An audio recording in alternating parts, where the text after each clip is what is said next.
It's Monday night. It's 10 o'clock. Today's top stories in 10 straight minutes. It's 10 at 10. Live, where news comes first.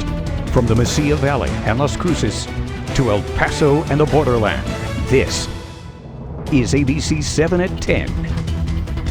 Developing news tonight, a wind-driven wildfire is spreading across parts of Silver City, and the dry, gusty forecast won't help firefighters. At least 200 people have evacuated their homes, and some of those houses already burned and charred.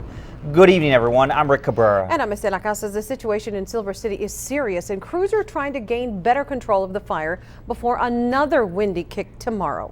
We have more images of the fire now. The latest right now, Grant County dispatchers told us the blaze is moving rapidly, and some areas that were contained are now flaring up again.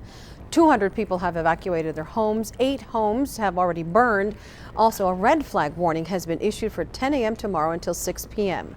Winds will be anywhere from 20 to 35 miles per hour, possibly fanning flames. And the humidity is expected to drop below 15%. We'll continue to follow this story. Look for updates tomorrow on ABC 7 and online at KVIA.com.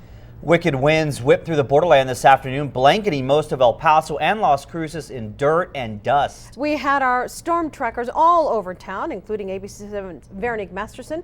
She's live in West El Paso. Veronique. Dr. Rich Brunada is joining now Estela Casas over on our other set with more information on this. Estela. Hello, Stephanie. Oh, that was so exciting to see the president arrive and the great welcoming from all these El Pasoans. So welcome to El Paso, President Obama. What would you ask President Obama? I think the number one question would be what his focus would be on the border for the future. The El Paso is emblematic of the U.S.-Mexico border, and I think it would be nice to hear what sort of a dynamic reform policy or change that the president would look to do along the U.S. border, and thinking of it as a unique space as opposed to just a state-by-state situation. Okay. Dr. Binata, thank you very much. We are not going to let you go. It was a tremendous honor for ABC 7's Estela Casas. We told you last night that Estela and 5 other women were named one of El Paso's most dedicated and influential women of the year. It was all part of the 2011 El Paso Inc. Women of Impact Awards. The event was held this morning at the Wyndham Hotel in East El Paso. Estela was chosen for her dedication to women's health issues over the last 25 years, including her stories on her own battle with thyroid cancer.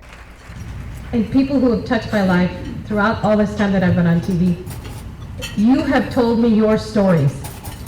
You have opened up to me, and you have told me your stories of survival with breast cancer or with any kind of cancer. Very proud of her. I want to stress that every penny raised today is going toward the coats. There's no overhead here, folks. These are all volunteers working out of the kindness of their heart. So please give whatever you can. Again, every dollar counts. 496-1775 or go to kvia.com. And I want to add on something to what Dee said. Every child that receives a coat does have a social security number. So please give whatever you can online or at 496-1775. Estela? Be generous. And once again, like Rick said, every single dollar goes to these kids. Operation Noel does not keep any of it. All the people that you saw just a minute ago are donating of their free time. So it takes a community to make all of this happen. And the video you're watching are just some of the children you're helping tonight. Their families have been through so much. One family is picking up the pieces after their house burned down. Other families are struggling because of the tough economy. And we brought you the story of one little girl last night who's battling cancer. Their stories vary, but the goal remains the same, making sure each child stays warm this winter. ABC 7's Jennifer Myers took on the challenge of a sugar detox last month. Today, we're happy to report she made it through the 30-day purge. Jen told us she did it not only to shrink her waistline, but also develop better eating habits in hopes of avoiding future problems like diabetes. Jen lost 7.5 pounds without even stepping foot in a gym. She also lost 2 inches from her waistline and 1.5 inches on her hips. And most importantly, it seems she kicked the so-called sugar addiction, and you feel great now. I feel amazing. I mean, I've got more energy. I don't need as much caffeine to get me through the day. It's great. How long was it tough? Like, was it like the first 2 or 3 days? Was it the first week? I would have shaved my head for a Klondike bar by day 2 or day 3. Okay. And by the end of the first week, it started to go downhill, and I could, every day it got a little bit better. But that first week was tough. That was rough. I think I need a lot of sugar. I think I'm due for a detox. think we're all going to get on a detox diet. It works. It's worth it. Yeah. It's It worth works. it if you can stick with it. We want to mention, if you want to read their blogs again, at kvia.com. There are 30 of them, one for every day, and I describe my cravings and how I got through them, and a lot of your tips mental state? and lots of recipes as well. Oh, my mental state was compromised most of the time, but lots of recipes, great read there, and you know, it's just great to see, and a lot of support from a lot of people who started it as well. Congratulations. Thank you. Let's go But ahead. first we go to the Chamizal. ABC 7 News anchor Rick Cabrera is over there right now, and he's waiting for the president, who again, he won't be there for a little while, but Rick, you continue our complete coverage. Good afternoon. Hello, everyone. Yeah, I'm out here at the Chamizal. You can see some of the invited guests making their way to their seats at this point. I have seen Veronica Escobar, the county judge, as well as former state rep Joe Moody and some other people as well. We're expecting about 1,200 tickets for this event. At least that's how many were issued. The gates have opened and people are making their way to the seats. Again, the president will speak right here at the Chamizal coming up about 1:30.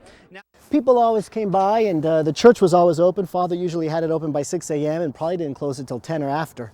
So It's not locked, but it's closed. yeah, it's going to certainly turn away people who are coming in their cars. Or not. It doesn't feel very inviting. The San Juan Bautista Church is very quiet these days. The church gates are closed. There are locks on the doors. There are no daily masses in English or Latin, and no one is available for daily confession. There's probably about 1,000 families or 500 families that are pretty much, we're all kind of lost. Their priest, who spent the last 9 years at this parish, is gone, transferred 250 miles away. It's even sad when you walk in the church, because when you used to walk in, it used to have literature and materials explaining the faith and all this, and when I walked in the last time, it was all taken down, it was all gone. But Rodriguez's condemnation against homosexuals went beyond the pulpit. He took his sermon to City Hall, a message his brother says was misinterpreted. It really has nothing to do with being a political question. This is a moral issue that Father's discussing. Now, all of our moral choices will have political implications, but Father, I think, has been villainized by some and misrepresented by others in saying he's partisan. He's not being partisan, or saying he's getting involved in the recall effort. Father never got involved in the recall effort. He did get involved in promoting Catholic teaching, true morality and things like that. But ABC7 found a website where the Catholic priest encourages parishioners to fulfill their Catholic duty and defend marriage. The church bulletin from Father Rodriguez urges Catholics to, quote, oppose those elected officials who are pushing for the social acceptance of homosexual unions, something gravely harmful to the common good. The website states it is not affiliated to the Catholic diocese. Still, Rodriguez's brother David doesn't seem to think it was entirely his brother's idea to take the issue beyond the church. It wasn't his initiative or idea, again, to my knowledge, as far as I know, and you know, obviously I'm his brother, I know a fair amount. I would say it was other people who really wanted to see this done. We do know a couple from Plano paid for the ads in the paper, but whomever else was behind this movement, it was Father Rodriguez who lost his parish. The day he removed Rodriguez, Bishop Ochoa issued a statement saying the Catholic Church cannot be involved in partisan efforts aimed at supporting or opposing candidates for political office or efforts to recall them, end quote. There's probably a little bit of blame to go on both sides. You know, I think probably the bishop could have talked to Mr. Father Rodriguez, and probably Rodriguez should have talked with the bishop, and they should have worked together a little bit better. They probably let things get a little bit out of hand. Some parishioners are hoping their priest will return to complete unfinished projects and say they've presented Bishop Ochoa a petition with more than 180 signatures to bring the priest home or someone like him who can continue to grow the parish. And the diocese would not confirm whether the bishop did receive those signatures or whether he'll reconsider his decision. David told me a group of about 80 people, including his mother and family, were in Presidio this past weekend, visiting with Father Rodriguez and his new parish. Some viewers wanted him fired, others didn't, but who's right? They both are, because they used their right to free speech, Rick Cabrera explains in tonight's ABC 7 Listens.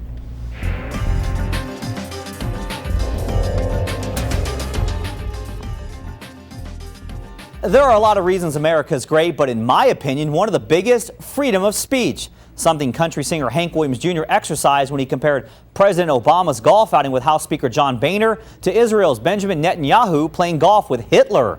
Days later, Williams, who is paid by ESPN but not an employee, found out he would no longer be singing before Monday night football games. From Ramon, are you ready for some football? Well, I'm ready to see people start showing more respect to our president and to the office of the president. But not everyone agrees. From Barbara. I am proud of Hank Williams Jr. speaking up his mind. He has a right to say what he wants to say. ESPN had no right to bar him in his song. If people cannot speak their minds, then this is not the country our forefathers started. Let's be clear, Hank had every right to express his opinion, but ESPN, a private company, also has a right to no longer pay him for his services. In other words, our right to freedom of speech should never be curtailed, but we also must realize there can be consequences to using that right. Also using that right, the Westboro Baptist Church. Members travel the country protesting at soldiers' funerals because they believe the death of military troops is God's punishment for America's acceptance of homosexuality and other sins. In a news release, the church announced it would be at the funeral of Staff Sergeant Christopher Diaz at St. Mark's Catholic Church on the east side. Susan writes, "This is an outrage, and I hope more El Pasoans feel the same way. Just because you have a right to free speech, it does not make it right." Word of Life pastor Tom Brown also weighed in. Westboro may have the legal right to exercise their freedom of speech, but they do not have the moral right to disrespect a family in grief. Westboro protesters never showed, but hundreds of Staff Sergeant Diaz's supporters did, many of them strangers, and his father took note. I would like to thank the community of El Paso for all the wonderful support and prayers. This truly makes me proud to live in El Paso. No words can express what we feel in our hearts. Mr. Diaz, I am proud to use my right to free speech to say thank you. Thank you to your son for giving his life to protect all of our rights. Rick Cabrera, ABC 7 Listens.